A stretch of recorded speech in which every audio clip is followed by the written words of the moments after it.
Hello, my friend. The world of magic, filled with legends and ancient tales, is opening its gates once again. Tonight, in the Gryffindor dormitory by the crackling fireplace, I will share another story with my friends. Join us, for the magic is about to come alive. In the deepest heart of Diagon Alley, beyond the bustle of broom shops and cauldron stalls, stood Gringotts' Wizarding Bank, white stone, towering, and as old as Wizarding London itself. Its goblin guards wore grim expressions and sharp waistcoats, and its marble floors gleamed so clean they reflected your fears as well as your footsteps. By day, witches and wizards of every stripe marched in to deposit family fortunes, enchanted heirlooms, or forbidden books that whispered at night. By night, the bank's mighty doors locked with spells older than Hogwarts itself. But there were deeper doors still, doors no human had passed for centuries. Beneath the vaults of the rich and the reckless lay corridors untouched by wand or goblin hand in generation. Down there, the air was cold as silver and filled with secrets buried in stone. And somewhere beneath it all slept a dragon. 15-year-old Edric Bellamy had never intended to work at Gringotts. He had hoped for Hogwarts glory, maybe a spot on the Ravenclaw Quidditch team, or a prize from Professor Flitwick for enchanting excellence. But things seldom went the way you dreamed when your father ran a second-hand wand shop, and your last name had no pull in the ministry. So, at the end of 5th year, Edric found himself the youngest intern Gringotts had ever hired, though, to be fair, hired was a generous word. He spent most days carrying ledgers up and down icy staircases or scrubbing ink off goblin scrawls, all while trying not to sneeze in the presence of his superiors. Goblins, it turned out, hated sneezing, but Edric had something most others didn't. He watched. He noticed how the goblins whispered when they passed Vault Hall 7. He saw how the enchanted lanterns dimmed near Lift 9 after midnight. And one night, when he stayed late finishing an inventory scroll, he saw something no intern should ever have seen. The vault door open. Not just any vault door. It was deep, deep below on a level so old that most maps didn't show it. The torches in that corridor had gone out long ago, and Edric only saw it by the faint, shimmering light from a spell someone had left half-cast in panic. Vault Z45. Its frame was blackened with dragonfire scorch marks. Its ancient runes shimmered faintly, as if resisting whatever had unsealed them. And it was open. Edric stepped forward, heart pounding like a bludger in his chest. The air spilling from the vault was cold and sharp, filled with the scent of metal, frost, and something ancient. Something that didn't belong in vaults, or in banks, or even in this century. Something breathing. He turned to run, but slipped on the wet stone, knocking a lantern from the wall. It crashed with a shatter loud enough to wake a mountain troll, and in that moment, everything changed. The next morning, Edric was summoned to the Obsidian Chamber, a room so old and sacred even senior cursebreakers spoke of it in whispers. 3 goblins waited for him there. Crindlethorn, the chief security warden with a gold monocle chained to his nose. Gravelgook, ancient and blind, who still wore armor etched with the Battle of Grimsdale Mine, and Grailthorn, keeper of the hidden vaults, who had fingers long as quills and eyes like black marbles. "You tempered with a sealed vault," Crindlethorn hissed, the monocle catching the torchlight.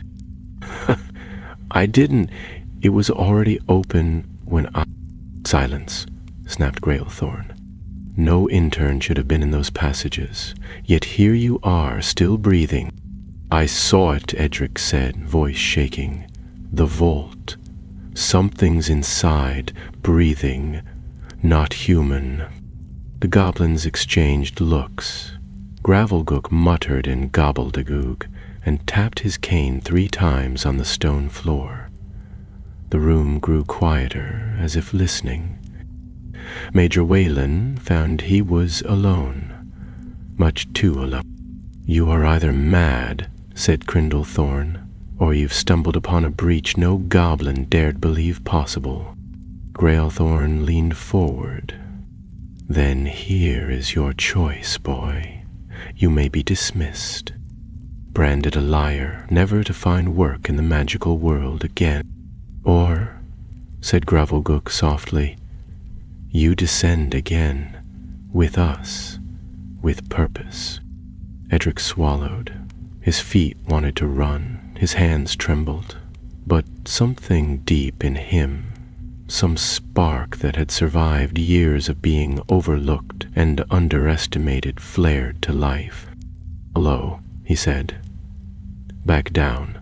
Show me what's sleeping there. Grailthorn's smile was small and sharp. Good, then we begin tonight, but you will not go alone. She arrived just before midnight, hair like burnt copper, eyes full of fire. Tamsin Greaves, Cursebreaker apprentice, expelled from Beauxbatons for arguing with a banshee, and infamous at Gringotts for rigging her internship interview with a confundus charm. She had a wand made from hippocampus horn and a grin that made even goblins wary. This is our team, she said, sizing Edric up like a half-baked pastry. Great. Does he cry easily? Only when I'm cursed, Edric muttered. They left just past the hour when magic is thinnest. Grailthorn guided them through twisting halls, past vaults humming with wards and traps, down lifts that creaked with age and murmured with whispers only goblins could hear. Finally, they reached a door Edric had never seen before, carved from obsidian and etched with 3 dragon teeth. Grailthorn pressed his hand to it. The teeth hissed, then opened like petals. Beyond lay darkness, cold, and the faint echo of a breath too deep, too ancient, to belong in a bank.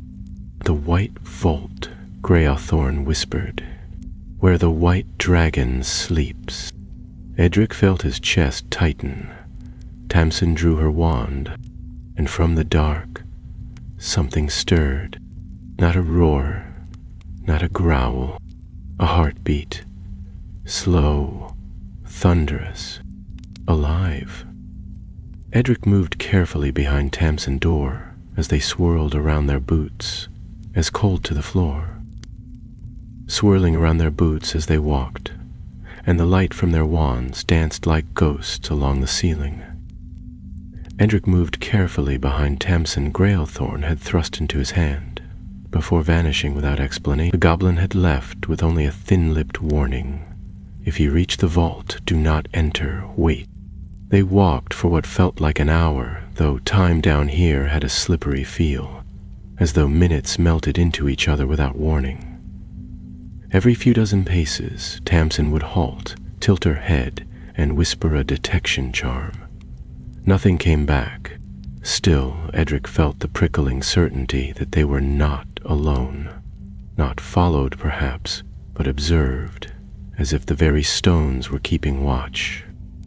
This place doesn't show up on any of the current vault maps, Tamsin muttered, brushing her fingers against a symbol etched into the wall. This is goblin script, but it's older than standard ledger runes. See that? It's a binding mark, high-grade dragon warding, and broken. Edric leaned closer, squinting. The rune she pointed to looked like a curling tongue of fire split down the middle. Even to his untrained eyes, the fracture running through it seemed deliberate. Someone undid the protections, he asked. Or something from inside did, she said grimly. The corridor widened ahead, opening into a low chamber ringed by statues, 12 in all, each a different dragon carved from what looked like veined granite, Hungarian horntail, Chinese fireball, Swedish short snout, all arranged in a circle facing inward toward a smooth circular dais. At its center was an empty pedestal, its surface scarred and blackened. They were guarding something, Edric murmured. Or something was sealed with them, Tamsin replied. She stepped carefully into the circle, her wand extended. But it's not here anymore. She knelt beside the pedestal and whispered a tracing charm. Pale lines of silver shimmered to life across the floor, forming a complex spiral pattern that made Edric's eyes ache to follow. Merlin's beard, Tamsin whispered. It wasn't a vault. It was a prison. A cold gust of wind swept through the chamber, though no tunnel led out and no cracks showed in the walls. Edric turned, his lantern flaring briefly as if in warning. A low sound filled the air, not quite a growl, not quite a voice. Something that remembered speech, but hadn't used it in centuries. Who disturbs the white silence? The sound came from the walls themselves. The statues trembled slightly, stone eyelids flickering open. Only then did Edric realize they weren't statues at all. "Get back!" he shouted, grabbing Tamsin's arm. But it was too late. The dragons moved. Not all of them, just 2. The Hungarian horntail shuddered, then crumbled into dust, its magic already spent. The Chinese fireball stirred once, opened a glowing eye, and slumped back into stillness. But the third, the smallest, a pale, frost-scaled creature crouched low to the ground, snapped its eyes wide open. Tamsin raised her wand. "Don't move. It's bound to the chamber's spells." The creature blinked once. Then it spoke, its voice high and cold as winter glass. "Where is the tooth? The white tooth that sealed the gate?" I don't know what you're talking about," Edric stammered. "The white dragon sleeps beneath the seal of 12, it rasped. One seal has been broken. The guardian vault is undone. The gate shall fail." It turned its head toward Edric then, its eyes glowing with something more than fire. "You walked through the broken rune. You carry the dragon's breath." Tamsin stepped between them, her wand leveled. "What do you mean? What dragon's breath?" The little creature hissed, then turned away. "Flee. If you seek to live, flee before the gate falls. Others come. Cold of coin, heat of hunger, old magic waking, too late." The creature collapsed then, curling in on itself until it became a crumbling pile of ash and frost. Silence returned, but it was no longer peaceful. Edric looked at Tamsin. What tooth was it talking about, and what gate? Tamsin shook her head slowly. "I don't know, but we're not alone anymore. Did you feel that? Someone just activated a passage upstream. There's another presence nearby." A distant clank echoed through the corridor behind them, followed by the unmistakable click-clack of goblin boots. But something about the sound was wrong. Too fast, too sharp. A new light flickered far down the tunnel, golden and flickering unnaturally, as though struggling to stay lit. They backed into the statue ring, Edric's lantern dimming as the new glow approached. Then, out of the darkness, a figure appeared. Not a goblin, not human. It wore a cloak stitched with Gringotts crests, but its face was concealed beneath a hood, and its hands, when they emerged, were skeletal and pale blue, covered in runic tattoos that shimmered like frostbite. Tamsin stepped forward. "Identify yourself." The figure did not speak. It raised its right hand instead, revealing something Edric recognized with a shock: a tooth. Long, curved, and white as polished bone. "The gate falls," the figure whispered.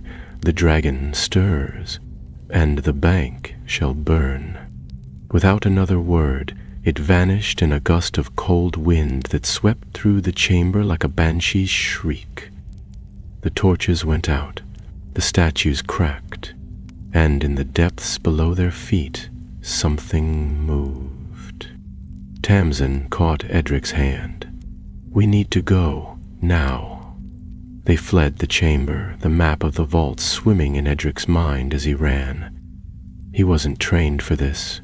He wasn't brave. He wasn't even supposed to be here.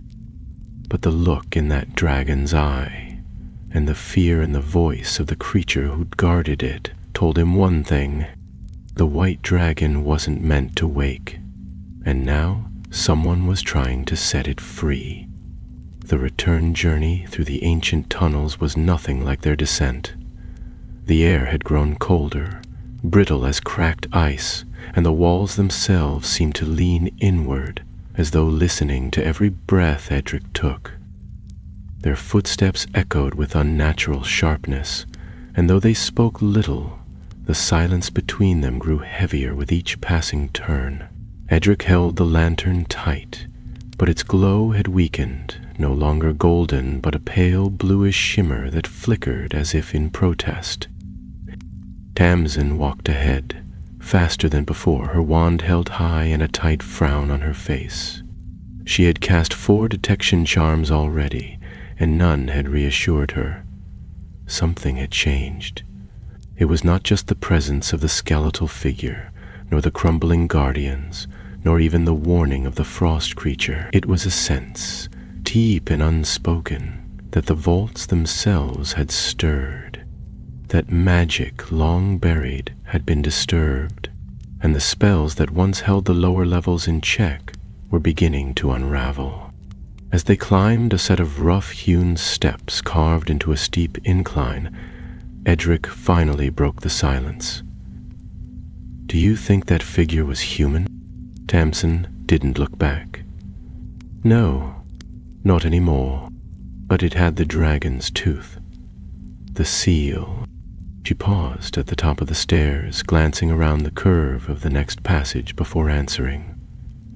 "If that really was one of the teeth that held the dragon's gate shut, and if one of the 12 seals is broken, we're already too late to stop the breach." Edric swallowed. "Then what do? "We find Grailthorn. We tell him everything we saw, and then we get out of this bank." The passage above was narrow and crooked, the stone walls marked with old torch sconces that no longer held fire. They passed vault doors, all of them sealed with thick rune bands that pulsed gently as they walked by. None of them dared pause. Not until they reached a familiar landing where 3 tunnels branched out in different directions. Edric slowed, staring at the central path. "This is where we came in." Tamsin checked the path to the left. "And this should lead back to lift 9. Edric turned toward it, relief flooding his chest. But just as they stepped forward, a sound reached them. Not footsteps, not voices, a low, scraping noise, like claws on stone. They froze. From the left-hand tunnel came a flicker of golden light, but not warm like torchlight. It pulsed once, then again, steady, slow, and rhythmic. Tamsin took a cautious step forward and whispered, "Lumos Revelo." Her wand lit with a soft blue flare, then sparked twice before fizzling out. "Spell interference," she muttered. "Someone's casting concealment wards ahead." A moment later, a voice called out, clear, sharp, and unmistakably goblin. "Who goes there? Identify yourselves." Tamsin stepped forward quickly, lowering her wand slightly.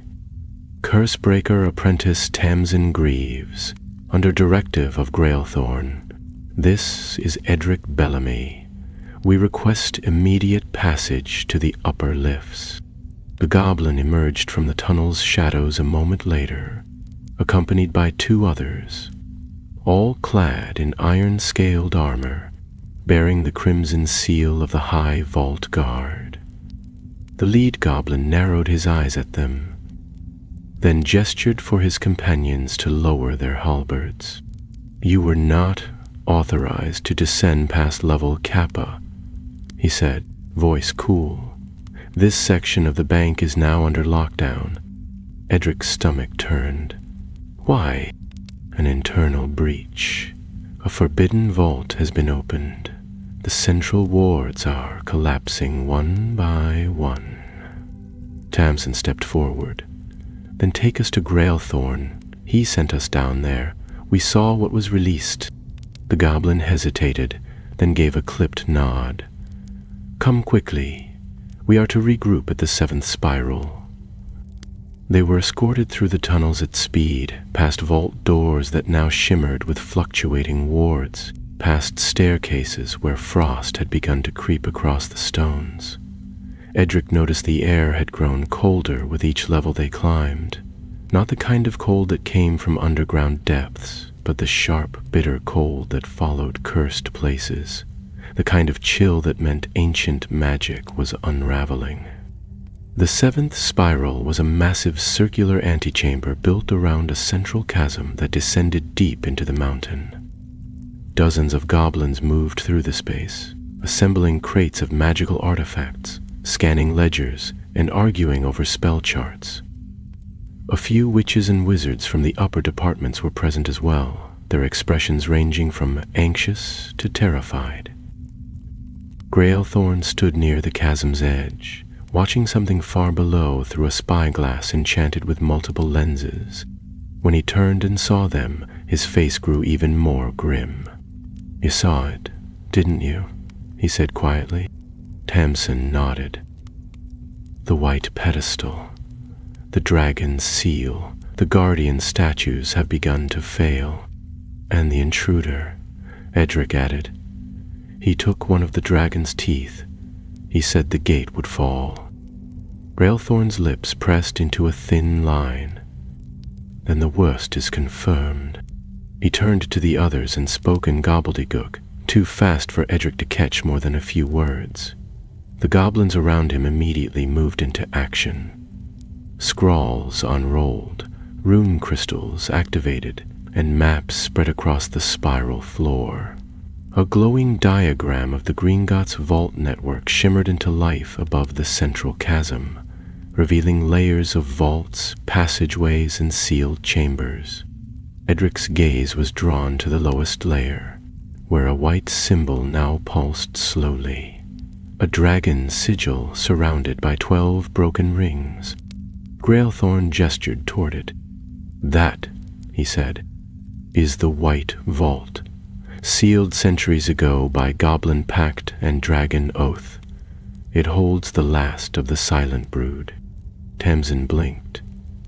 "I thought they were extinct." "Glails sealed," Grailthorn corrected her. "Slumbered beneath layers of coin, spell, and blood-tied curse, woken only if the seals fail. And now they are failing." A quiet gasp rippled through the chamber as the dragon's sigil pulsed again, brighter, angrier. Edric felt the stone beneath his feet tremble. "When was it kept here?" he asked. Grailthorn's black eyes settled on him. "Because this was the last place anyone would dare disturb. Gringotts was never just a bank, boy. It was a vault above a vault, a cage within a mountain. The gold, the goblin craft, all of it built atop this to bury it so deep even magic forgot. And now someone wants it awake, Tamsin whispered. Not someone, Graythorn said darkly. Something. A sudden cry from across the spiral made everyone turn.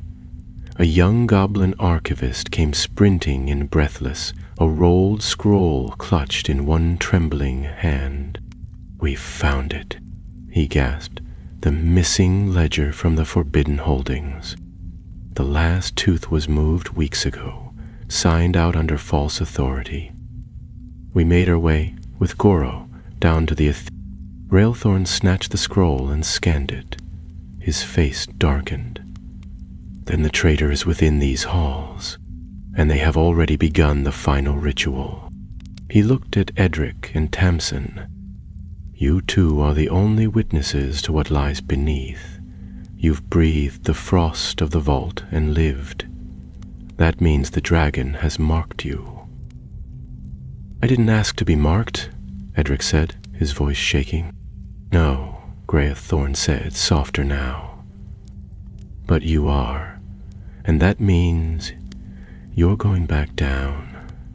You're going to stop the final seal from breaking before the dragon wakes. Tamsin's face hardened. And if it already has? Graythorn's expression was bleak. Then we seal the mountain, with or without the bank. Edric's heart pounded as he looked once more at the glowing map and the silent white dragon symbol below. Whatever this creature was, whatever power it held, the time to run had long since passed. He nodded slowly. Tell us what we have to do. The descent was far worse the second time. The elevator, if it could be called that, was an open iron platform suspended by 4 thick, rune-bound chains. It creaked and groaned with every lurching movement as it lowered into the darkness, the spiral walls rushing upward past them in dizzying patterns.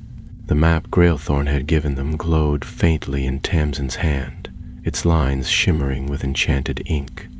But even it struggled to display the deepest levels clearly. Some of the corridors shifted as the lift passed, as if the mountain itself disapproved of their presence. Edric stood close to the edge, one hand braced on the railing, the other holding the lantern that had once been warm and golden, but now glowed a pale, nervous blue.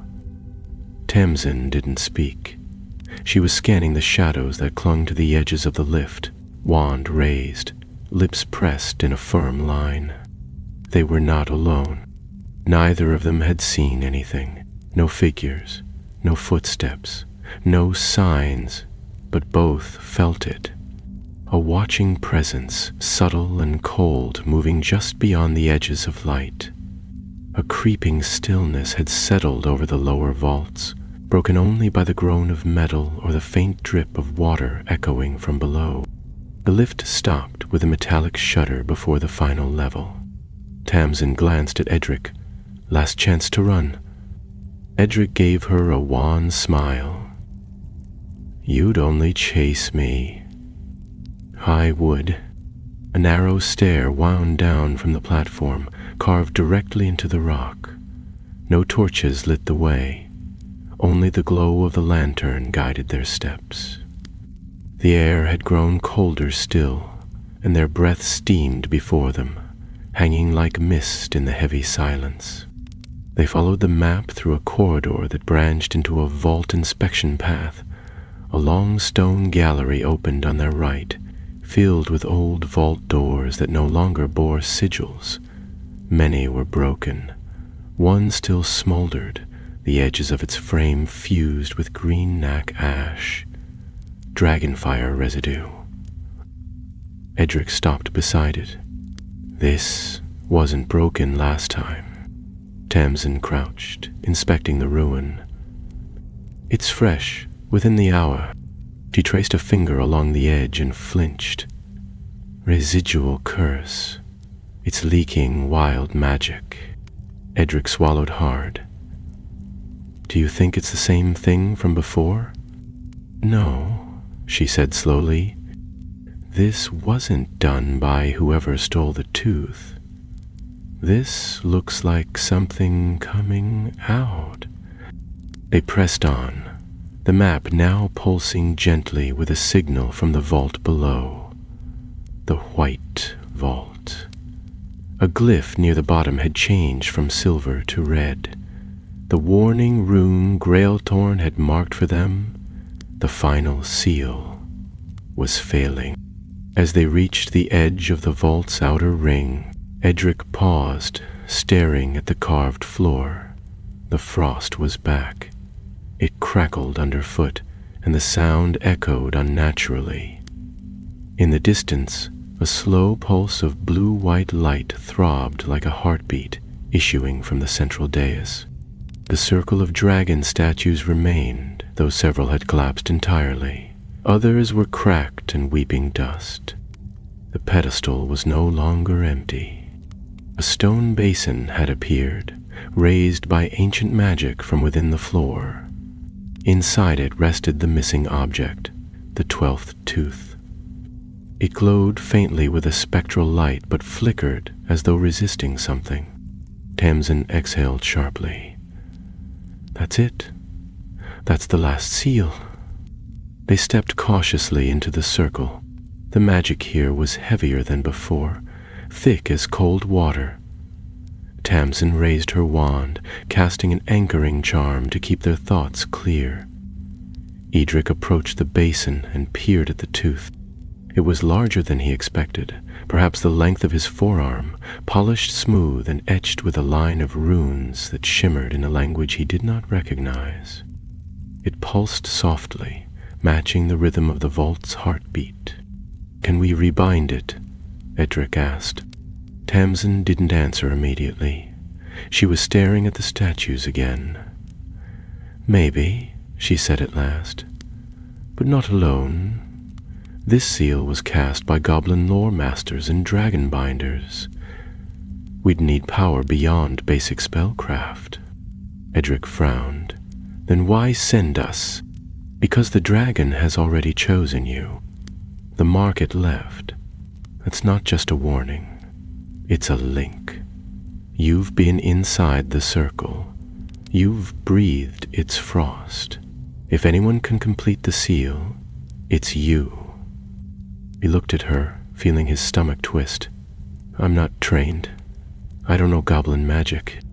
"You don't need to," she said, and reached into her satchel.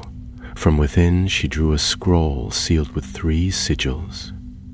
She unrolled it carefully, revealing a tightly woven incantation surrounded by runic circles. "This is a dragon binding weave. Grailthorn gave it to me before we left. He said it could restore the seal if cast at the basin." Edric stared at the scroll. "Then what are we waiting for?" "Because the moment you begin casting, whatever's trying to break the seal will feel it," she said quietly, "and they'll come for us." A noise echoed behind them then, soft and scraping like claws dragging across stone. Edric turned just in time to see a figure step into the chamber. It was the same as before, the hooded shape with skeletal hands and the pale ghoul tattoos. Only now, the light from the basin reflected off its face, and Edric saw what lay beneath the hood. It was not a man. Its face was stretched and hollow, skin pulled thin over bone, and its eyes glowed like melted silver. The tattoos ran down its throat, vanishing beneath ancient robes stitched with goblin script. It moved like a shadow, slow but purposeful. "You will not seal it," it said. "The gate must open. The breath must rise. The gold must burn." Tamsin stepped between them. "You're not welcome here, by Gringotts law and by dragon oath." "There is no law in this place," the creature hissed. "Only slumber and waking." It raised its hand. A wave of cold lashed the chamber, and the basin flickered violently. The statues groaned as the ice surged toward them. Tamsin flung up a shield charm, barely managing to deflect the brunt of the blast. "Now, Edric," she shouted, "start the ritual." He turned to the scroll, heart racing. The letters twisted as he looked at them, but as his hands touched the edge of the basin, something changed. The air thickened, the light steadied, and the runes began to burn with steady flame. He spoke the first line. The ground trembled. He spoke the second. The statues stirred, their eyes glowing faintly. The creature screamed, a sound like stone splitting in winter. It hurled another wave of frost at them, but Tamsin struck first, her wand slashing in a tight arc. The spell hit the creature square in the chest, knocking it backwards. "Third line," she yelled. Edric's voice trembled, but he forced the words out. The basin blazed white. The dragon's tooth lifted from the stone and began to hover, spinning slowly. The chamber erupted in sound, the vault itself roaring as if in protest. The statues rose, their wings unfurling, and from beneath the floor, a deep, rumbling growl began to echo. Then came a voice, not spoken, but pressed into their minds. "Who dares bind me again?" The tooth flared. The scroll burned. Edric shouted the final line. A flash of white light filled the chamber, and the creature shrieked in rage as it was thrown backward, vanishing into smoke. Then silence. The basin went dark. The statues stilled.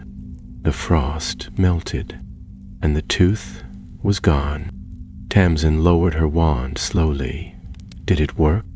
Edric looked around, heart still racing. "I think so." But far below their feet, deep in the belly of the vault, something exhaled. A slow, heavy breath that rumbled through the stone like distant thunder. It was not over. Not yet. The silence that followed the ritual was too complete, the sort of silence that made Edric's skin crawl. It wasn't peace. It was waiting. Something had shifted in the vault, some balance temporarily restored, but the tension remained, curled in the shadows like a sleeping serpent. Tamsin was still standing with her wand at the ready, her face pale and strained from spell work, her hair, normally drawn back in a loose braid, now hung in disarray across her cheek, singed slightly at the ends. Edric took a step toward her, glancing nervously at the basin, which now sat empty and inert, the light entirely faded from its surface. "It's over," he said, though he didn't quite believe it. Tamsin shook her head. "The seal is reset, for now, but something moved during that spell. I felt it. Whatever's beneath us, whatever this vault was built to hold, it hasn't gone back to sleep." There was a sound then, soft but sharp, echoing from the far side of the chamber. It wasn't the crackle of frost or the whisper of wind, but something more precise. A footstep. Someone was moving through the far corridor, carefully, deliberately, and they were not alone. Tamsin pushed Edric behind one of the crumbling dragon statues. "Down," she whispered. She crouched beside him, wand in hand, and tapped the base of the statue with a silent concealment charm. The stone shimmered faintly, disguising their presence in shadow. 3 figures emerged from the corridor. Not goblins, not Gringotts guards. They were cloaked in black traveling robes, hoods drawn low, their footsteps muffled by enchantment. The first moved with the quiet assurance of someone who belonged in places no one else dared go.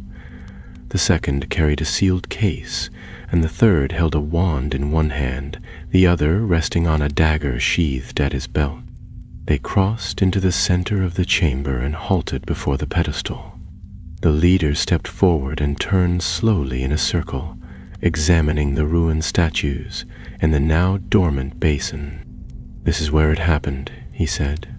His voice was rough, scarred by age or bitterness. It was hard to tell which. They recast the seal. Cowards. The second figure, the one with the case, spoke next. But the dragon is still bound. For now, the leader replied. But the link is frayed. And this was not the work of goblins alone. He turned toward the shadows as though peering straight through the concealment charm. Edric's heart thudded in his chest, so loud he was sure it would give them away. The man used a conduit, the man went on. Someone chosen by the vault, someone touched by the frost. The third figure stepped forward, drawing a long iron rod from his cloak. It was engraved with old symbols that shimmered as it neared the pedestal. Then the white one stirs. Even sealed, it begins to answer. The leader nodded. And so we press forward. One seal remains, one final tooth buried in the vaults of the founders. At that, Tamsin stiffened beside Edric. Her eyes widened slightly and she leaned in. They're talking about Vault Epsilon 7. It's restricted to goblin elders and the Cursebreaker Guild. Edric whispered, "You know where it is?" She nodded once. "I've seen the archive key, but no one's supposed to access that vault without full council approval." The leader of the intruders turned back to the corridor. "Prepare the ritual circle. We begin the second breach tonight. If Gringotts will not release the dragon, we shall open the gate by force." The three moved off, their robes whispering against the stone. Tamsin didn't move until they were well out of sight. Then she stood abruptly, dispelling the concealment charm with a flick of her wand. "They're working from inside the bank," she muttered. "That explains the forged authority scroll and the broken seal's disappearance." Edric looked around the ruined vault. "So they didn't just wake something. They're planning to break the last seal deliberately." Tamsin's face darkened. "And if they do, Gringotts won't survive. Neither will anyone in the alley." Without another word, she turned and began to move quickly back toward the lift chamber. Edric followed, his mind whirling. This wasn't just about guarding a vault anymore. Someone was orchestrating a full assault from within Gringotts, using the old systems and forgotten wards to slip between the cracks. And they weren't doing it for gold. They wanted the dragon awake. Back at the seventh spiral, the situation had worsened. More goblins had gathered, and the map projection above the chasm now showed additional vault seals flickering red. An entire wing of level Theta had collapsed from magical destabilization, and one of the central lifts had frozen in place mid-ascent, locking a team of Cursebreakers inside. Grailthorn met them the moment they returned. He looked as though he hadn't blinked in hours. "Report," he demanded. Tamsin didn't waste time. "We found the intruders, 3 wizards. They re-entered the vault after the seal was restored and confirmed the dragon's link is still active. They're planning a new breach, targeting Vault Epsilon 7. At that, the elder goblins around the chamber erupted in shouts and curses. Gravelgook stepped forward, his cane thudding against the floor. "Epsilon 7 is sacred. No wand has passed that threshold in 200 years. They intend to break that seal tonight," Edric said. "They have a ritual case, and they're using internal credentials, likely faked." Grailthorn's face had turned to stone. "Then we must stop them before they reach the gate.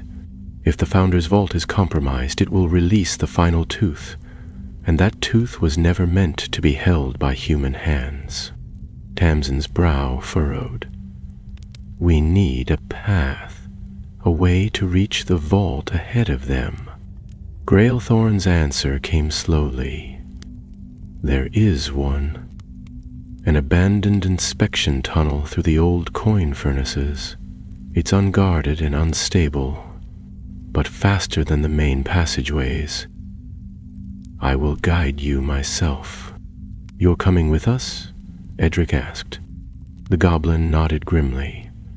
This bank was built on goblin bones.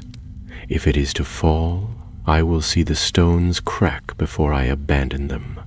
The map shifted to display the tunnel's path, a narrow blue thread weaving between vast chambers labeled with names Edric didn't recognize. Ironwake, Spindle Hollow, Molten Reach. It looked like the route of someone threading a needle through a pile of broken glass. You'll leave within the hour, Grailthorn said. Gather what you need. Once you enter the tunnel, there is no turning back. Edric looked at Tamsin, her jaw set, her wand gripped tightly in one hand. Then he looked to the vault map, to the single glowing red sigil that still held.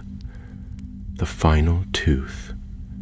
The last seal. He felt the frost still clinging to his skin, deep in the seams of his robes and behind his eyes. The dragon wasn't just stirring.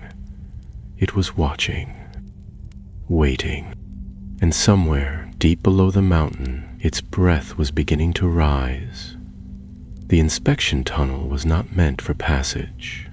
Grailthorn made that clear before they began, warning them that the path was once used only during the bank's original construction, long before the vaults had reached their current depths.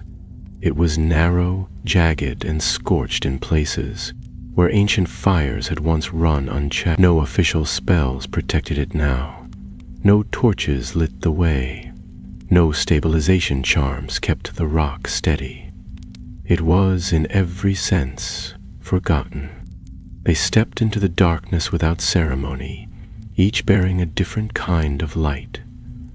Tamsin carried a conjured globe of soft yellow flame that hovered at her shoulder, flickering slightly with every breath of the tunnel. Grailthorn held a small brass lantern that gave off a reddish glow and smelled faintly of brimstone. Edric, after hesitating, raised the old vault lantern once more. Its blue shimmer was faint, but it pulsed whenever the dragon's presence stirred, and he had grown to trust its warnings. The tunnel sloped downward at a sharp angle, and the floor was rough and uneven beneath their boots.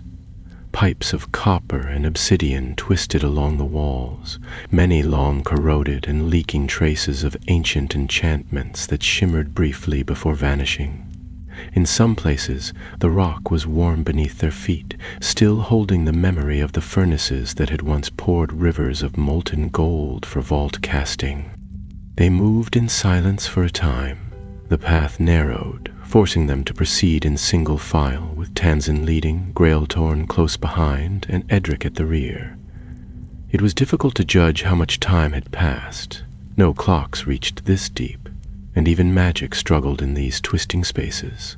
Every now and again they would hear a distant thud or groan of stone shifting above, and all three would halt, listening with held breath, but nothing came for them. It wasn't until they reached a broken chamber filled with collapsed scaffolding and twisted vault iron that they encountered the first sign of interference. Tamsin halted, holding up a hand. Look, a far wall bore scorch marks, but not the usual kind. These burns glowed faintly green and pulsed with lingering traces of dark magic. Around the edges of the chamber, thin strands of web-like frost clung to the stones, unnatural and wrong, as though they had been woven rather than formed. Daily were here, Grailthorn muttered, crouching beside a shattered tool chest. And recently, this fire was conjured within the hour. Tamsin stepped carefully around the debris, her wand scanning the perimeter. And they've laid charms to cover their trail. There's a cloaking field over the southern wall, sloppy work, but enough to confuse tracking spells. Edric moved forward cautiously, watching as the blue light from his lantern flared near one of the fallen beams. He knelt, brushing aside a layer of ash, and found something cold and hard beneath. A scale, frost white, cracked along one edge. "Tamsin," he said, holding it up. "This came from the Vault Dragon, didn't it?" She took it from him, frowning. "I think so, but it's been changed. See here? There are enchantments burned into the inner curve. It's been used as a focusing element." Grailthorn straightened slowly, his expression unreadable. "They are attempting to bind the dragon's will, to reshape it." Edric's blood ran cold. "Can that be done?" "With enough power and the right bloodline," Grailthorn replied darkly. "Yes, but it would not wake the dragon as it was. It would create something new, something bound to its summoner's purpose." Tamsin cursed under her breath. "We're not just trying to stop a breach anymore. We're trying to stop a forging." They pressed on, now moving more swiftly. The tunnel curved and narrowed further, forcing them to crouch through places where stone had collapsed or molten residue had cooled into jagged ridges. At one point, the path opened onto a high ledge that overlooked a massive underground reservoir, once a magical coolant basin for the upper vaults, now half frozen, its surface laced with lines of runes that pulsed like veins. Tamsin paused there, scanning the expanse. "The Founder's Vault is just beyond this basin. If they've already begun the ritual, they'll be drawing power from here." "How do we cross?" Edric asked. "There," Grailthorn pointed.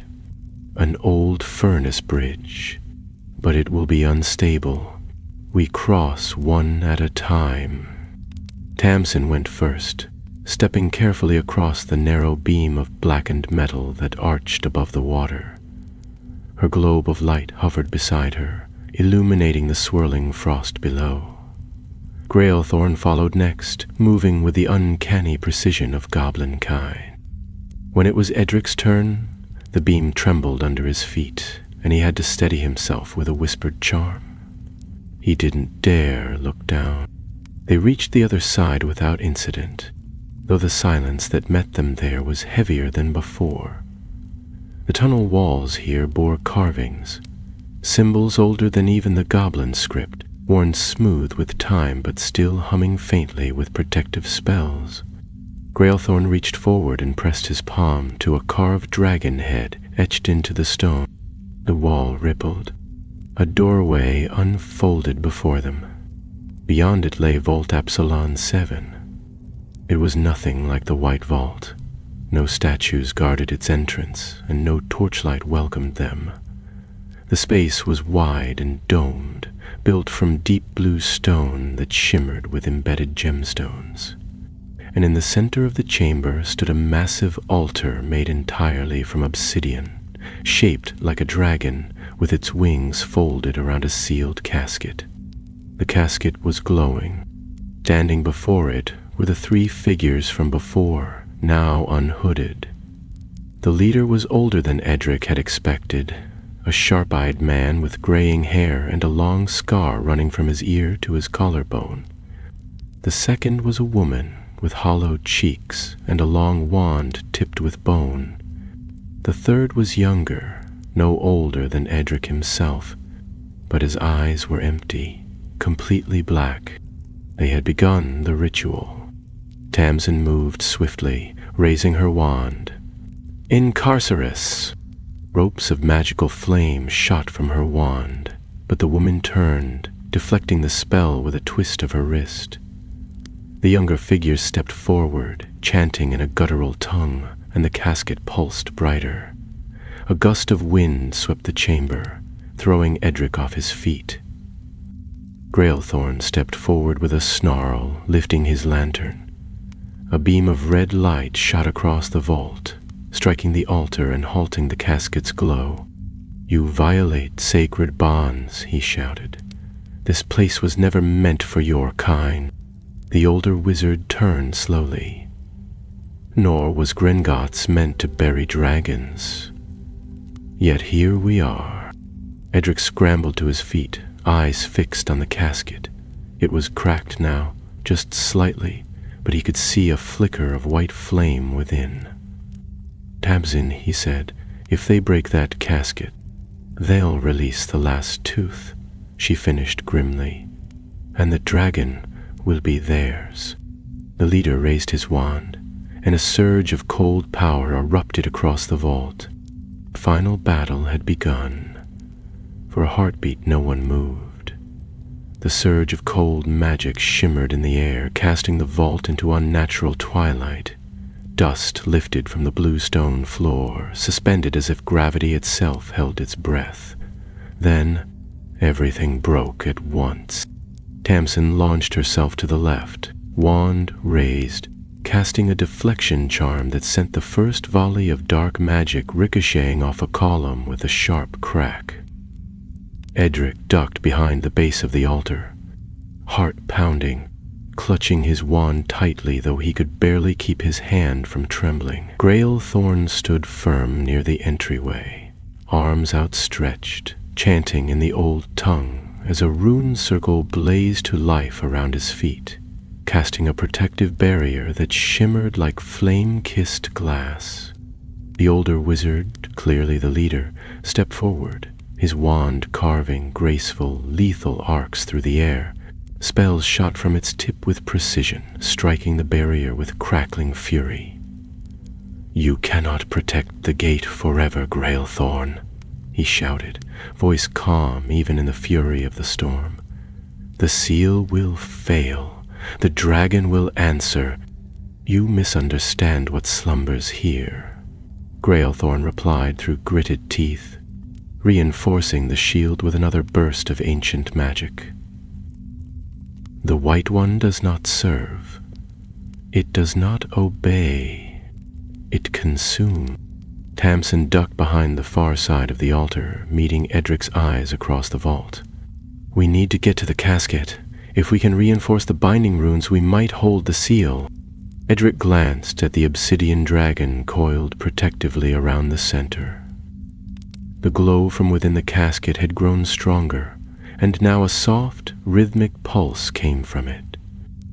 Slow, steady, and impossibly vast. The heartbeat of something that was no longer entirely asleep.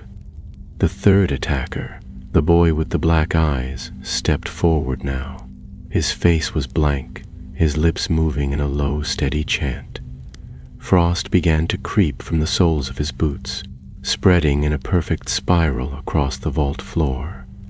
Where it touched the blue stone, the surface cracked with soft pings, as if ice and magic were fighting for dominance. Tamsin took a step forward but was forced back as the frost spiraled outward, forming a circle around the altar. "They're anchoring the ritual. If they complete the ring, they'll draw the dragon's essence directly from the casket." Edric's voice was barely audible over the magical chaos. "Can we break it?" "Not from outside," she said. "We'd have to sever it inside the circle." Another blast of magic slammed into Grailthorn's barrier. This time, it buckled at the edge, cracks spiderwebbing across the runes. The goblin grimaced, then dropped to one knee, muttering a binding phrase that re-fortified the shield. But the strain showed in the lines of his face and the tautness in his shoulders. "I'll draw their fire," Tamsin said suddenly. "You run for the casket." "What?" Edric blinked. "You'll be hit. I'm faster," she said, "and I can shield. Just trust me." Before he could argue, she rolled out from behind the altar and sent 3 spells in rapid succession at the attackers. The woman was forced to conjure a protective dome, and the boy flinched, his chanting interrupted. The frost spiral faltered for a moment. Edric didn't wait. He darted forward, vaulting over a low column base, heart hammering as he slipped across the icy stone. The frost tried to bite into his boots, but the dragon lantern in his satchel pulsed brightly, and the cold receded for just a moment, long enough for him to reach the base of the casket. The obsidian was warm beneath his fingers, pulsing faintly with ancient magic. Edric knelt, scanning the base. Symbols glowed along its edge. Old goblin runes, but also something else. He recognized the pattern from the scroll Grailthorn had given him earlier. These weren't just runes of sealing. They were instructions, a sequence, a ritual. He had seen it before, and the white vault etched around the pedestal's rim. It was a locking mechanism. He drew his wand and began tracing the pattern in the air above the casket. Each stroke lit a matching rune on the obsidian surface. The rhythm matched the dragon's heartbeat, and as he cast, he felt the frost recede slightly, the spiral growing sluggish. A woman saw it. She shrieked. "He's binding it again." The boy lunged forward, his black eyes flaring, and flung a curse that tore across the vault like a thunderclap. Tamsin intercepted it with a powerful shield charm, but the blast threw her back across the floor. She struck a pillar and collapsed, unmoving. Edric's concentration faltered. The runes flickered. "No," he whispered, gripping his wand tighter. "Not now." The older wizard raised his arm, wand glowing with gathering power. "Step away, boy. You don't understand what lies beneath." Edric didn't flinch. "No, you don't." He spoke the final phrase from the vault pedestal, the one that had appeared when the tooth was returned, the one that only someone marked by the frost could read. The casket exploded with light. A wave of white fire swept outward, knocking the three attackers off their feet. The frost spiral shattered, breaking apart into mist that vanished as it rose. The obsidian dragon opened its stone wings, revealing the casket's true form. A hollow tooth, radiant and whole, levitating above its base. And then, for a moment, the vault was utterly still. The air shimmered. The floor groaned. From deep below a voice rose, not loud, but vast, so ancient it felt as though it echoed from before time itself. "Who speaks with my breath?" Edric felt the answer stir within him. He didn't speak it aloud, he only thought it, felt it, offered it to the vast mind that now regarded him. "I don't want your power. I want to keep you sleeping." The white flame surrounding the tooth dimmed, settling into a steady glow. The heartbeat slowed. The casket closed once more. The seal was restored. Grailthorn limped forward, his shield spell collapsing with a sigh of released magic. "It is done," he said. "For now." The attackers had vanished, leaving only scorched stone and a single blackened footprint behind. Tamsin stirred, groaning as she sat up, brushing dust from her sleeve. "Did it work?" she asked hoarsely. Edric nodded, suddenly too exhausted to speak. But in the silence that followed, he knew something for certain. The dragon had not gone back to sleep entirely. It had chosen to wait. And it knew his name. They did not speak much on the way back. The vault had gone quiet after the light faded, but it was a silence unlike before, thicker somehow, weighted with the memory of what had passed. Edric walked between Tamsin and Grailthorn as they retraced the path through the abandoned furnace tunnels, each step heavy with exhaustion and the lingering echo of the dragon's presence. The lantern in Edric's satchel still pulsed softly, though the glow had cooled to a calm silver beauty, as if the creature it was tied to had drifted into a half-slumber once more. Tamsin bore a long gash across her arm where a splintered rune had grazed her during the final surge of magic. She had refused healing charms until they were clear of the vault's reach, muttering something about cursed echoes in the stone. Her wand hand shook slightly, but she walked with her chin high and eyes sharp, scanning every turn in the tunnel as though expecting their enemies to emerge from the rock itself. Grailthorn was silent for most of the climb. He carried himself like one who bore an invisible burden, his back straighter than before, his voice unreadable when he occasionally gave a direction or warned them to avoid a stretch of crumbling floor. It wasn't until they reached the edge of the central spiral, where goblin guards now patrolled every lift and corridor, that Grailthorn finally spoke with more than caution in his voice. The Founder's vault has not been breached in over 4 centuries, and yet tonight it was nearly destroyed by human hands. Do you understand the scale of what that means? Edric, who was nursing a deep ache in his shoulders and an even deeper one behind his eyes, managed a quiet yes. Grailthorn gave him a long, unreadable look. You performed as one of ours might have. Few could have withstood what you did, let alone close the seal. Tamsin raised an eyebrow. That almost sounded like a compliment. It was a fact, the goblin replied. Do not mistake it for warmth. They emerged into the lower hall of the 7th spiral to find chaos. Magical ward diagrams littered the floor. Scrolls hovered in the air while goblins and wizards shouted over one another, and at least 3 vault overseers were arguing near a smoldering ledger cabinet that appeared to have caught fire from a magical backlash. Gravelgook, looking more ferocious than ever, turned as they entered, and his wrinkled face twisted in something like relief.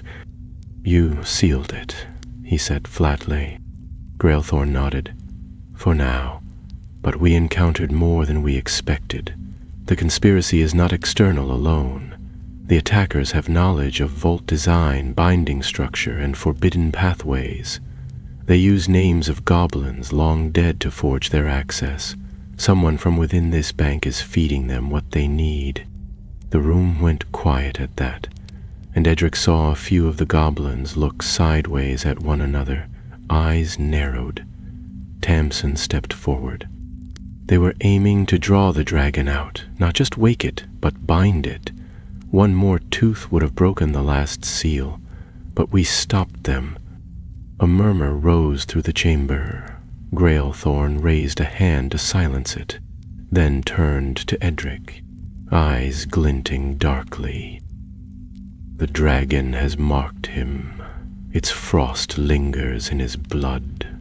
It will not forget that he reached into the seal and spoke the word. Edric felt the air shift, as though every goblin in the room was seeing him differently now, not just as an intruder or a liability, but as something more complicated, not entirely trusted, not entirely unwelcome. A vessel, perhaps, of a danger they both feared and respected. Gravelgook tapped his cane once. Then he will remain under protection. We cannot risk his disappearance, and we cannot allow him to be taken. Grailthorn nodded. Agreed. Edric stared between them. Taken by who? The elder goblin gave a sharp grunt. Whoever woke the white vault, whoever seeks to control what should never rise. And Tamsin crossed her arms. They'll come again, you know that. They will, Grailthorn said, and next time, they may not aim for vaults. They may aim for mine. With that ominous thought, the council broke into groups, relaying what they had learned, drafting reports for the ministry, arguing about what could be admitted and what must remain sealed. Tamsin was led away by one of the Cursebreaker masters for debriefing, and Edric was given a thick blanket, a cup of something warm and bitter, and shown to a resting chamber built into the stone beside the spiral. He collapsed onto the narrow cot without even removing his boots, too tired to think. But sleep did not come easily. even with the noise of the outer chamber muffled and the fire crackling low in the corner. Edric could still hear the dragon's voice in the quiet spaces of his thoughts. Not loud, not demanding, but present. It spoke not in words, but in impressions, frost spreading across vault stone, the slow stretch of limbs long kept still beneath the mountain. The slow stretch of limbs long kept still beneath the mountain. He dreamt of ice, of wings vast as cathedrals, of eyes that glowed with memory. And when he woke, hours later, to the low hum of goblin voices beyond the wall, he knew that the story had not ended with the seal. Something deeper had begun.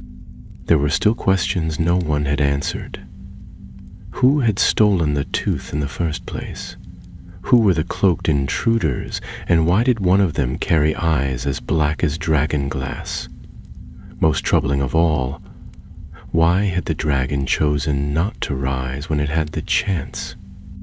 He rose, shoulders sore, limbs stiff, and stepped to the chamber door just as a shadow fell across it. A messenger goblin, no older than himself, handed him a sealed letter and said nothing before vanishing back into the corridor.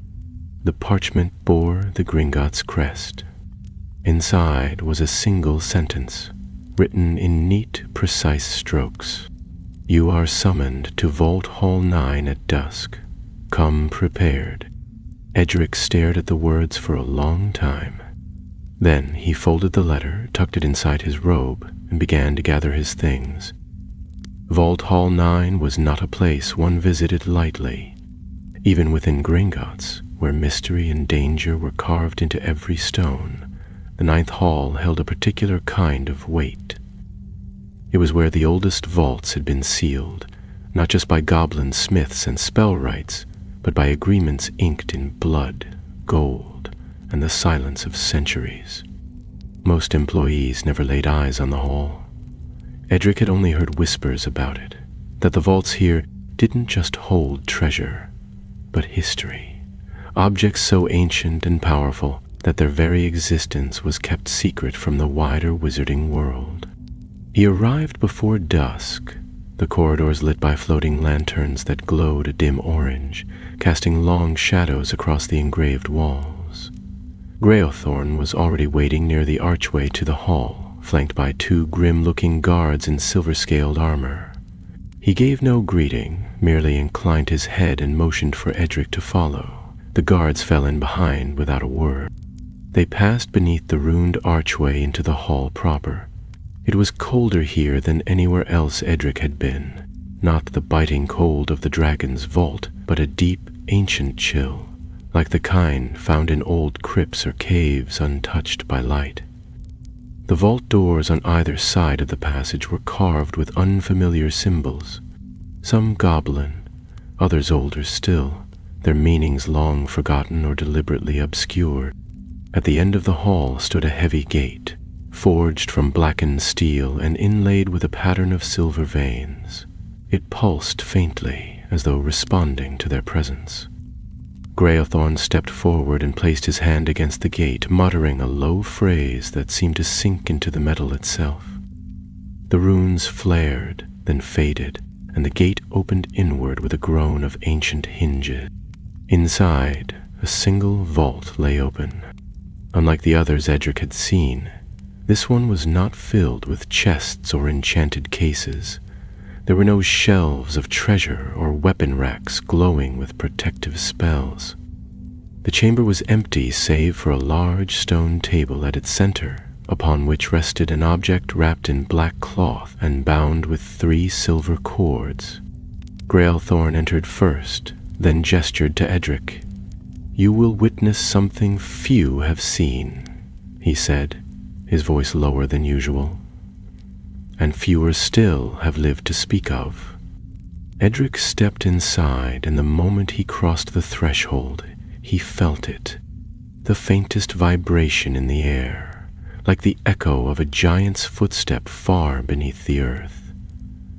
The cloth covering the object stirred slightly, though there was no wind. "This," Grailthorn said, stepping to the table, "is one of the last remaining relics from the original Vault Pact. It was crafted not to contain power, but to reveal it." He removed the cords and gently folded back the cloth. Beneath lay a mirror. It was no larger than a basin's width, rimmed in dull gold and etched with runes so small and fine they seemed almost to move. The surface was perfectly smooth, yet did not reflect light. Instead, it shimmered faintly, like a pool of water in a place where water should not exist. "This is the Eye of Ilderal," Grailthorn said. "It sees not faces, but intentions. It was used to test those who sought to make pacts with creatures older than our kind. And now it will test you." Edric swallowed. "Why?" "Because the dragon responded to you," Grailthorn said. "Because it chose to stay bound when you stood before it. That choice has meaning. It is not affection. It is not loyalty. It is recognition." He stepped back. "Touch the mirror." Edric approached slowly. The air around the mirror was oddly warm, as though the surface gave off breath instead of light. He reached out and placed his fingertips upon the glass. At once, the world shifted. He was no longer in the vault. He stood in darkness, the kind that pressed against the skin, velvet thick and ancient. Before him, something vast loomed, wings folded, eyes closed, scales white as snow. The dragon was not roaring. It was not snarling. It was waiting. Then the eyes opened. They were pale, almost colorless, but filled with a depth that defied words. They looked not just at him, but through him, past flesh and bone into the marrow of what he was. He felt his breath catch. Images flickered across his mind, gold melting into frost, a goblin striking iron in an ancient forge, a tooth pulled from a dying wyrm's mouth, runes burning on a vaulted ceiling, a vault collapsing, a name being whispered in the dark, and then a question, not in words, but in sense. "Will you bind me or free me?" He wanted to say neither, but the choice hung there, real and waiting. He could feel the weight of it settling into the space around his heart. To bind the dragon was to preserve safety. To free it was to invite chaos. But somewhere deep down, he sensed that either path would change him and the world forever. He withdrew his hand. The vault returned. Grailthorn was watching him closely. "You saw it?" Edric nodded. "It asked a question. Witches and witches. What did you answer?" "I didn't," Edric said. "Not yet." The goblin's eyes narrowed slightly. "Wise or fearful, time will decide which." He turned back to the mirror and carefully wrapped it once more. "The vaults are shifting. Wards are failing in places untouched for generations. The dragon stirs not only because it was woken, but because something calls to it, and it will not wait forever." Edric felt the echo of the question still lingering behind his eyes. "I'm not the one meant to make that decision," he said. Grailthorn looked at him sharply. "No one is. That is why it falls to you." He gestured toward the door. "Go. Rest. The others are waiting." Edric left the vault hall in a daze, the silence of the corridor suddenly louder than he could bear. Tamsin found him just outside the spiral, seated on a stone bench beneath a carving of a goblin battle scene. She sat beside him without a word and handed him a small bag of charmed walnuts, still warm from the food hall hearth. "You've got that look," she said. "What look?" The one people get when they've just realized the fate of the world might be sitting on their shoulders. He gave a hollow sort of laugh. "And you?" She leaned back, arms crossed. "I'm just here to stop you from getting eaten." They sat like that for a while, sharing the silence. Far below, the vault slumbered again, for now. But even from this high above, Edric thought he could feel it. The heartbeat, slower but steady, waiting. The days that followed were strange and strained, like the moments after a great storm. Quiet, but too quiet, the air still holding the scent of lightning. Gringotts, ever a place of shadows and secrecy, had turned inward. The usual tide of witches and wizards that came to deposit vault keys and withdraw enchanted coin purses was halted. The goblin guards no longer watched from behind brass counters and enchanted ledgers. They walked the halls in groups now, armed with halberds and whispering wards that shimmered in the corners of the corridors. Edric had not seen the upper levels in nearly a week. He remained deep below, sleeping in the apprentice dormitories and eating meals beside curse-breakers, archivists, and spell-forgers, who all now regarded him with a mixture of curiosity and quiet unease. Tamsin, when not poring over vault maps or arguing with goblin cartographers, remained his most constant companion. She had not left the underground levels since the breach and showed no intention of doing so. Her injuries from the ritual had mostly healed, though Edric noticed she moved more slowly now. Her left arm often pressed tight against her ribs, as though shielding something still tender beneath the skin. Grailthorn had summoned them each day, once for report, once for instruction, and once merely to sit in a quiet chamber lined with old goblin oaths, staring at a map of the vault network and tracing the connections that no one else could see. The white tooth in the Founder's vault had not pulsed again, but a new warning had appeared 3 levels below, deep in the oldest shaft of the bank. Vault L13, a vault sealed long before dragonkind had faded from the world. A vault without a key. "This can't be coincidence," Tamsin muttered, running her finger along the map's southern axis. "They tried to force the white dragon out, failed, and now the old wards are trembling down here. Either the ritual touched something it shouldn't have, or something's answering." "It's not the dragon," Edric said quietly. "I'd feel it." Grailthorn turned from the table, arms crossed.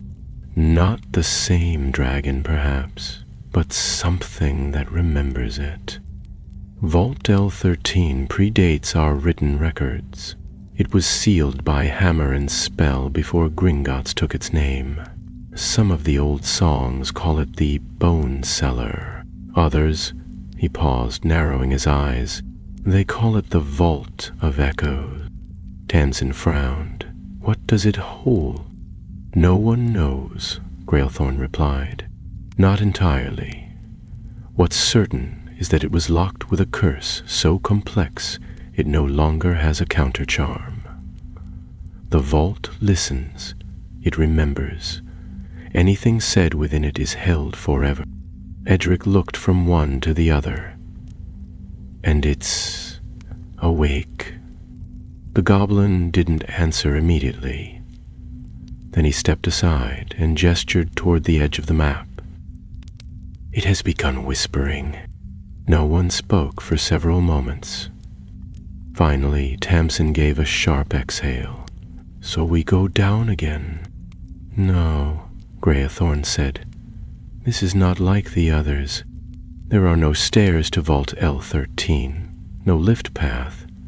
You would have to pass through the molten spine, across the hollowed-out core, and through the outer wards. If the vault has truly stirred, the magic in those chambers will fight you." "I've done worse," Tamsin said. Grailthorn fixed her with a steady look. "Not like this." The silence that followed was broken only by the faint flutter of map pages as Edric turned one aside. Beneath it, drawn in faded ink and older script, was a symbol that did not match the rest. It was not goblin-made. It was jagged, angular, burned into the parchment with black fire. It depicted a dragon skull with a rune hovering in its open jaw. "What's this?" he asked. The ruse looked down, and for the first time in days his expression flickered into something almost wary. "HOGWARTS," he said slowly, "is the sigil of the first waker, the one who opened the vaults before they were vaults. A human, though that word barely applied. His name was lost, but the goblins called him the coin taker. He did not steal gold, he stole silence." Tamsin leaned over the parchment. "Do you think the ones we fought, the ones who tried to unbind the white dragon, do you think they're following him?" "No," Grailthorn said. "I think they're listening to him." The lantern on the far table flickered, though no wind passed through the room. The next morning, Edric and Tamsin stood at the mouth of a shaft that had not been opened in centuries. It descended through layers of volcanic glass and fractured crystal, left behind by the earth's own fire when Gringotts was little more than a deep hole in the rock. The path was not straight. It twisted, branched, and rejoined itself like a knot, and every step downward made the magic in Edric's blood twitch as though something beneath them was humming a broken tune. They walked in silence, cloaked in protective enchantments and bearing lanterns dimmed to prevent reaction from the surrounding spells. The rock was slick in places, scorched in others, and occasionally the walls groaned with the weight of centuries pressing from above. It was not until they reached the lowest point of the passage, a wide, circular antechamber filled with old bones and melted coins, that the true entrance to Vault L13 came into view. It was not a door, it was a mouth. Carved into the stone wall was the skull of a dragon so large its fangs nearly touched the floor. Its jaw hung open, and within it, darkness pulsed like a heartbeat. The walls around it bore no runes, no charms, only shallow claw marks, as though something had once tried to crawl back out. Edric stepped forward, and the breath caught in his throat. He could hear something, not words exactly, but sound, pressing against his ears like waves. A memory, a whisper that never ended. Tamsin whispered beside him. "It's listening." "Then we don't speak," he said. They crossed into the vault's mouth and felt the air change. The darkness inside was complete. No lanterns worked, no light remained. The only thing that guided them forward was the pull Edric felt in his chest. A thread of frost and flame that tugged him deeper, downward, toward a chamber none of the maps had recorded. And then, all at once, the whispers stopped. They stood in a vast hollow of stone, its ceiling high and domed, lit not by light, but memory. Scenes flickered across the rock of dragons flying above ancient mountains, of goblins forging chains in the heart of fire, of humans kneeling with hands stained black from cursed gold, and in the center of it all stood a pedestal, cracked and bare. Edric stepped forward and saw what lay at its foot. Another tooth. This one was different, longer, twisted, and marked with runes that bled shadow instead of light. It was not a seal. It was a key. The key pulsed faintly in the gloom, though no light touched it. It seemed to drink in the shadows rather than reflect them, and the runes etched along its length writhed softly, as though disturbed by their presence. Edric stood frozen, drawn to the strange, dark tooth lying at the foot of the pedestal. His breath misted in the air, and though the vault was far below the earth, it smelled not of stone or dust, but of ancient fire, like a forge that had burned too long, left to smolder beneath the world. Tamsin crouched beside the pedestal, her wand drawn but held low, casting no light. She examined the marks in the stone, tracing her fingers over the deep gouges that surrounded the base. "This was placed here," she murmured, "not hidden, displayed, as if meant to be found." Edric took a cautious step forward. "But not by us." "No," she said, "by someone who already knew what it was, someone who wanted it used." Grailthorn had warned them that L13 was older than memory, a place of containment rather than storage, but neither of them had truly grasped what that meant until now.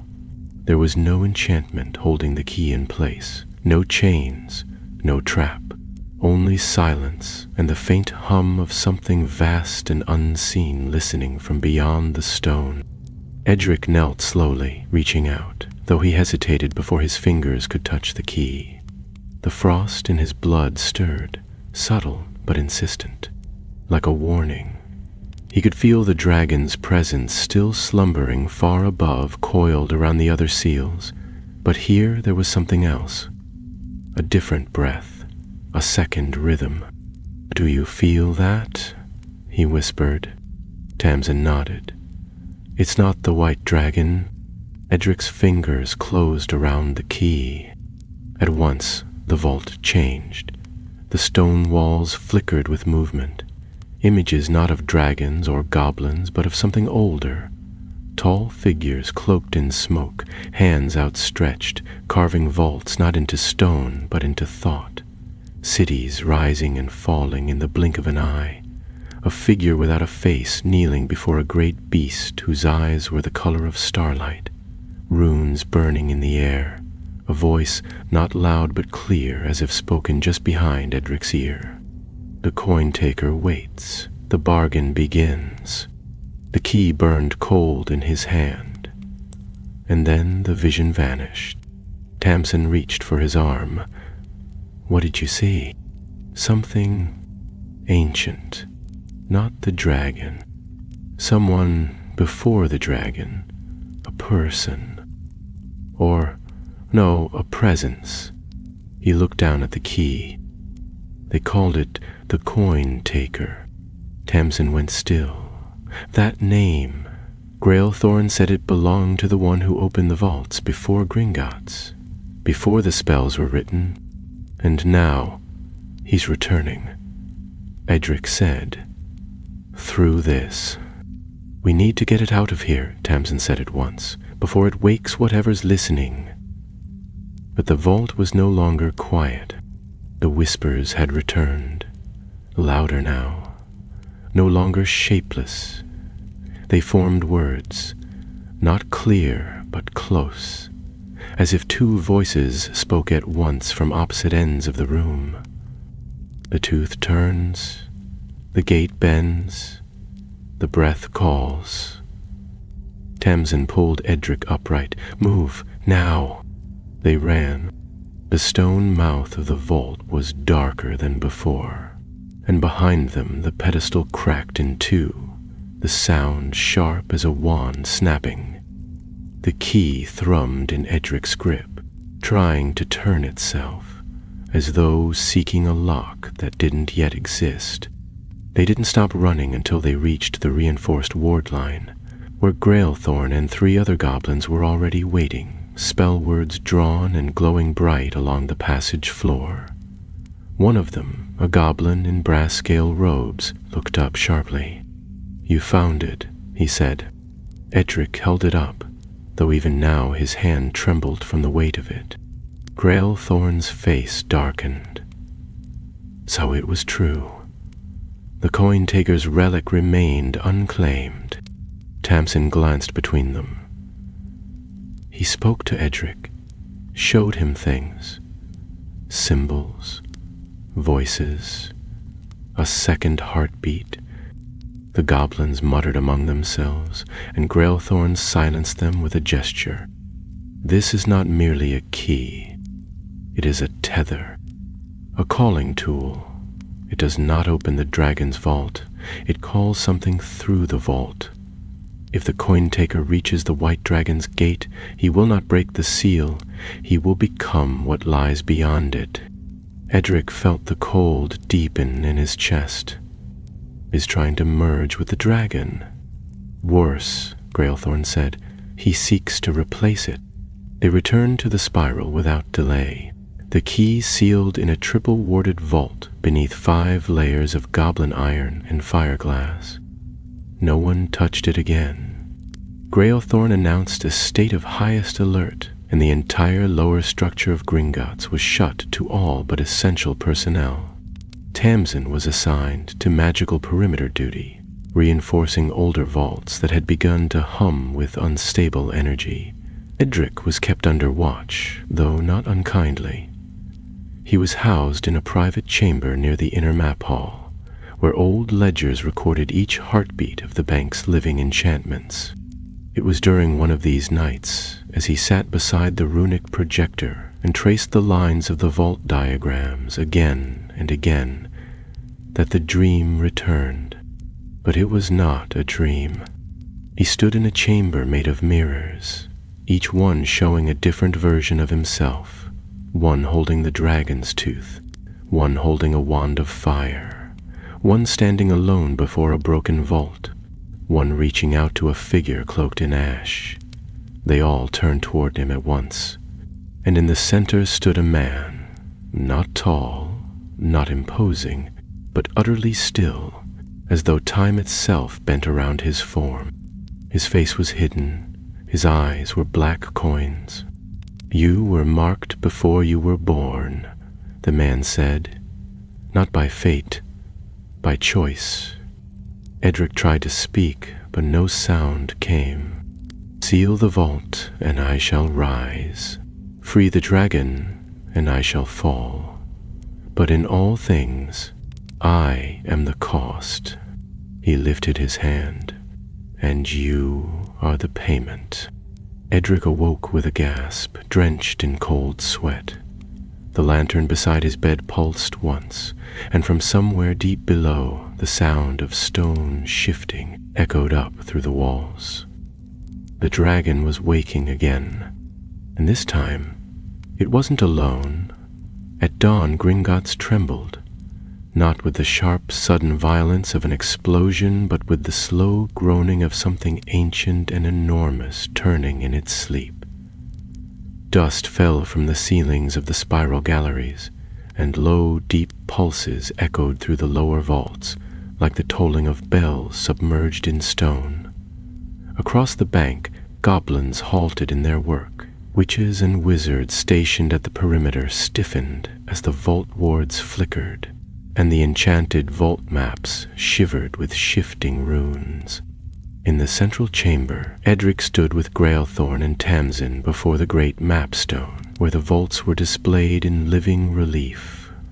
The lowest layers glowed in warning tones, crimson and silver. But it was not the white vault that flickered now. It was the vaults above it, the secondary seals, the layered protections, the quiet spaces where magic had long slept. One by one they were lighting up. "He's begun," Grailthorn said, voice as tight as drawn wire. "The coin-taker's tether has found its place. He does not need the dragon's consent. He only needs its shadow." Edric looked down at the dragon-tooth key, now locked within the center of the projection. Though contained in vault and spellwork, it was no longer dormant.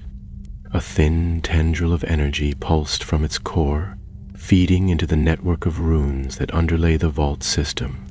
Tamsin had spent the night tracing those lines, searching for a breach point, but now she stepped back from the map and shook her head. "There's no single source," she said. "He's not breaking the wards. He's using them, redirecting the old magic, grinding down the seals not through force but by turning the vault itself into a weapon. Grailthorn turned sharply. Then we do what has not been done in 500 years. We wake the first warden.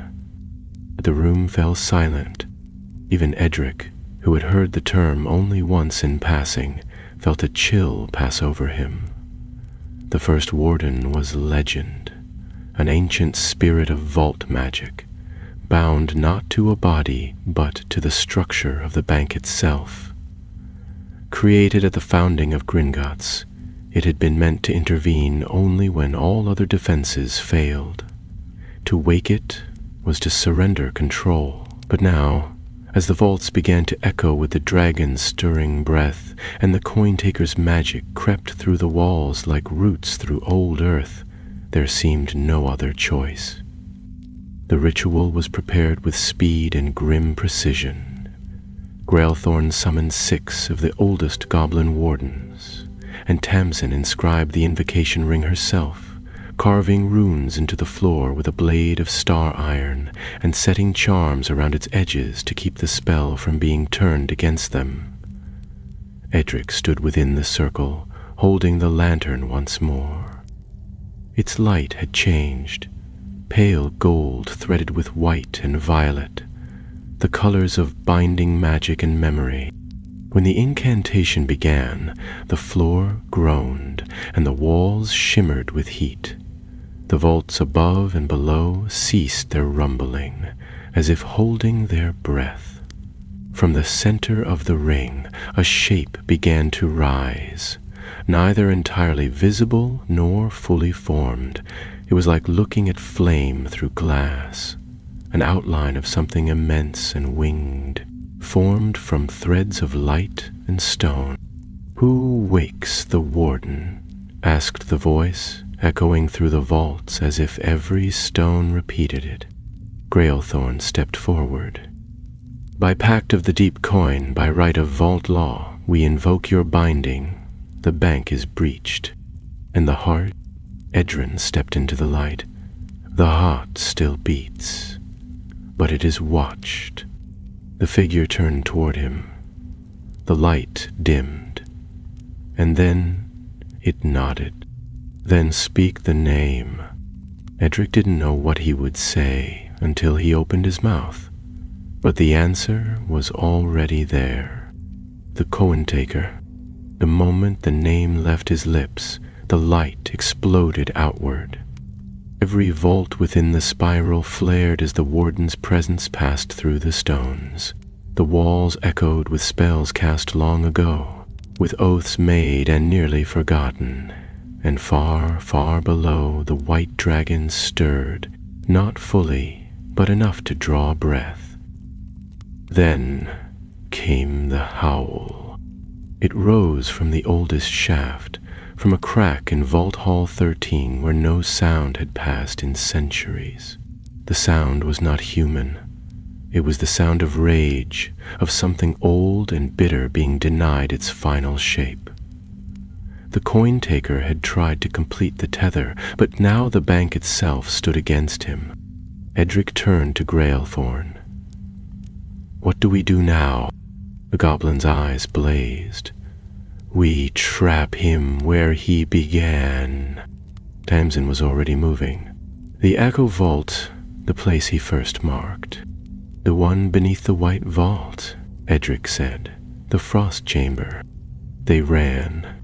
The lower levels were in motion. Doors opened for them that had never opened before.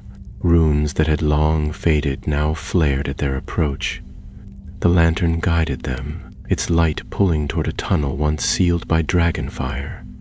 They passed beneath arches carved with forgotten words and crossed a stone bridge that trembled beneath their steps. Behind them, the vaults sang, not with voices, but with power old and sharp as blades. They reached the chamber just as the figure formed. He stood at the center of the frost circle, his body cloaked in shadows, the black-aimed boy at his side. But the figure was clearer now, no longer half-formed, no longer hidden. He wore no face, but in place of features, coins spun in his shadow. Hundreds of them, engraved with vault sigils, each one whispering a name, a vault, a secret. Edric stepped forward. "You won't take it." The figure turned. "It is already taken." He raised his hand, and the frost rose. But Edric had already begun to speak. Not words of challenge, but the same phrases he had spoken before the dragon.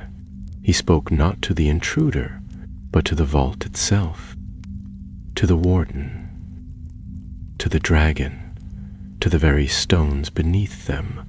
"Let this seal hold, let the vault remember, let the breath be still." The circle flared white. Tamsin cast a binding charm, and Grailthorn shouted the final phrase in gobbledygook. The coin-taker howled and vanished. The frost shattered. The chamber stilled. The vault was silent once more. Later, Edric stood before the sealed frost circle. The light from the lantern now glowed steady and calm. Tamsin stood beside him, bruised and tired, but grinning faintly. "You know," she said, "for an intern you've done all right." He smiled, though the weight in his chest hadn't quite lifted. "It's not over, is it?" "No," Grailthorn said from the shadows, "but it is sealed, and for now that is enough." They left the chamber behind, the frost already fading. Far above, Gringotts stirred and returned to order.